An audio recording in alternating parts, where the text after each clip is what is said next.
Welcome back mga katambalan, mga hot topic and issue pag-usapan natin. Update po tayo kay Barbie Fortesa na kung saan nga po si Barbie po ay nagpunta para naman po sa Child House PH kung saan ay nag-speaker nga itong si Barbie at pinasaya yung mga bata na may cancer patient. Makikita kay Barbie doon sa naging advance celebration niya na talaga namang enjoy ang lahat kasi ang mga bata nga po ay pinasaya itong si Barbie para sa kanyang advance birthday celebration. Samantalang sa nalalapit nga po na horror movie na P77, makikita naman po sa post ni Barbie na masaya nga po na sumasayaw itong si Barbie kasama nga po ang isa sa mga cast ng P77 na malapit na nga po ipalabas sa July 30. Samantalang magkakaroon nga po ng premiere night ang pelikulang horror movie dito si Barbie sa July 28.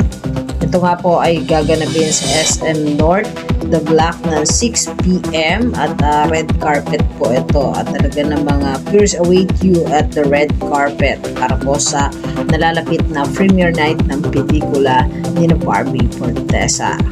At isa pa nga po sa naging post noon si Barbie sa kanyang social media account ay nakalagay dito, "Wear green, bring your loudest cheers and be part of the horror and the hype," na kung saan nga po ay gaganapin ng premiere night sa SM North The Black sa July 28. Ayan, magsuot lang daw po ng green. Kung gustong makita itong si Barbie, punta lang po kayo sa SM North sa July 28. Ito yung mga update natin kay Barbie ngayon. Kayo mga katambalan, ano ang masasabi mo? Comment lang sa comment section at pag-usapan natin.